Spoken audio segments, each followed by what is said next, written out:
गंमत जगण्याची या आपल्या मराठमोळ्या चॅनलवर तुम्हा सर्व रसिक प्रेक्षकांचे मी हार्दिक स्वागत करतो।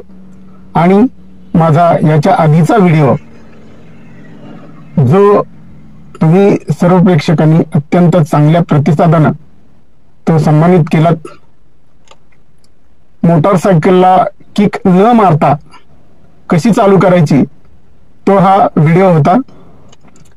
त्या व्हिडिओचं टायटल असं होतं, आता कोणतीही मोटरसायकल चालू करा किक न मारता।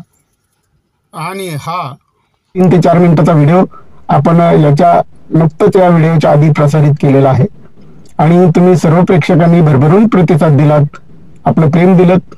असा सपोर्ट यापुढेही राहू द्यात, त्याबद्दल तुम्हा सर्व रसिक प्रेक्षकांचे हार्दिक हार्दिक आभार। तर आजचा हा जो व्हिडिओ आहे हा थोडासा वेगळ्या विषयावरती व्हिडिओ आहे। माणसाला आयुष्यामध्ये सर्व गोष्टी सुरळीत पार पाडाव्याशा वाटतात आणि सर्व काही आपलं व्यवस्थित मार्गी लागावं, चांगलं चालावं आणि का नाही वाटणार, वाटायलाही हवं। पण कधी कधी परिस्थिती खूप विचित्र बनते, नियती कधी कधी एकदम वेगळीच चाल खेळते आणि आयुष्यामध्ये संकटांची मालिका चालू होते।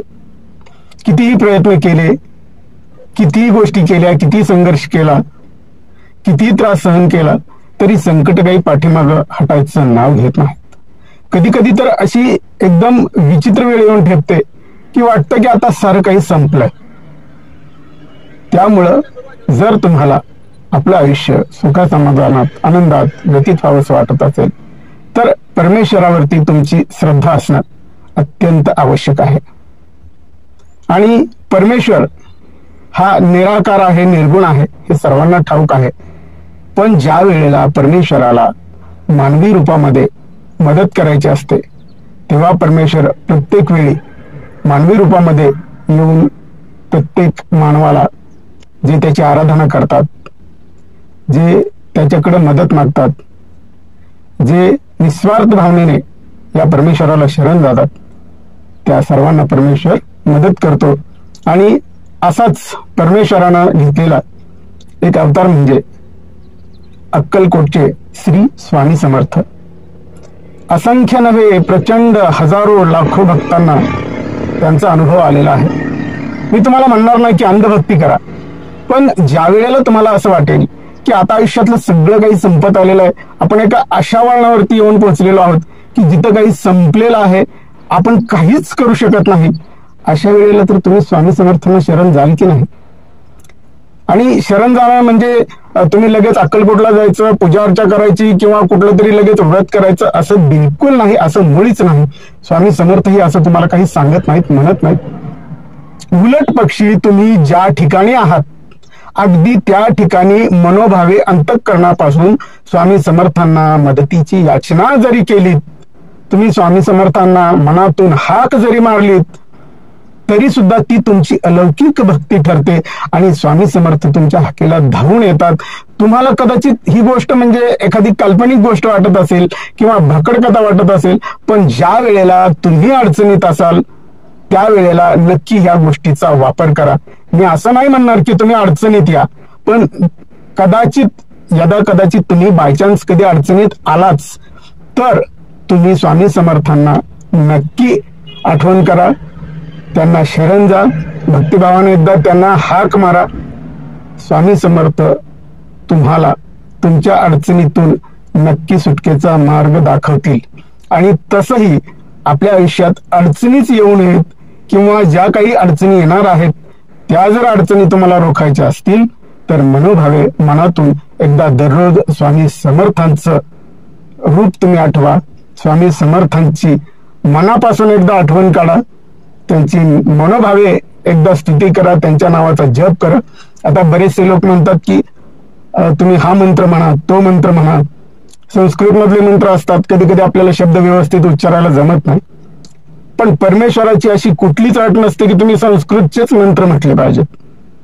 तुम्ही मनापासून एकदा जरी श्री स्वामी समर्थाय नमः एवढं जरी म्हणलात तरी सुद्धा ते खूप आहे, खूप मोठं पुष्कळ मोठं भक्तिभावाचं काम आहे। समजा हेही तुम्हाला म्हणायला जमत नसेल तर अंतःकरणातून जिथं पण तुम्हाला अडचण वाटते, जिथं पण काही शंका वाटते, जिथं पण काही त्रास वाटतो, त्या ठिकाणी फक्त हात जोडून एवढंच म्हणा की श्री स्वामी समर्थ, मी ह्या अडचणीत आहे आणि कृपया मला या अडचणीतून तुम्ही सोडवा. आणि एकदा मनोभावे समर्थांना नमस्कार करा, ते तुमची नक्की त्या अडचणीतून सोडवणूक करतील. आणि मी सांगतो ही गोष्ट 100% खरी आहे.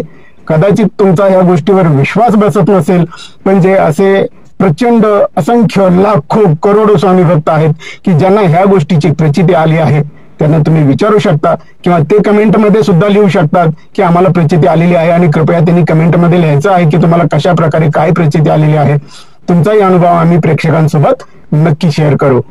तर चला आपण एकदा मनापासून परत एकदा म्हणूया, श्री स्वामी समर्थ, जय जय स्वामी समर्थ. आणि स्वामी समर्थांचं एक वाक्य आहे, नेहमी लक्षात ठेवा, भिवू नकोस, मी तुझ्या पाठीशी आहे. आपण ज्या वेळेला अडचणीत सापडतो, आपल्याला आपली माणसं सुद्धा लवकर आधार देत नाहीत, पण स्वामी समर्थांचं हे घोषवाक्य आपल्याला कायम आधार देत राहतं. म्हणतात ना, नुसत्या आधारात सुद्धा मोठी शक्ती असते, बरोबर की नाही? म्हणून स्वामी समर्थांचं हे वाक्य तुम्ही लक्षात ठेवा की भिवू नकोस, मी तुझ्या पाठीशी आहे. जर तुम्हाला माझ्या ह्या म्हणण्याची प्रचिती आली तर नक्की आम्हाला कमेंट बॉक्समध्ये तुम्ही लिहा. तुम्हाला आमच्या म्हणण्याविषयी काय वाटतं, या व्हिडिओविषयी काय वाटतं, त्याविषयी तुम्ही या कमेंट बॉक्समध्ये लिहा. आम्ही नक्की तुमच्या कमेंट्सना रिप्लाय देऊ. भेटूया अशाच नवनवीन इन्फॉर्मेटिव्ह व्हिडिओमध्ये. तोपर्यंत नमस्कार, धन्यवाद, बाय.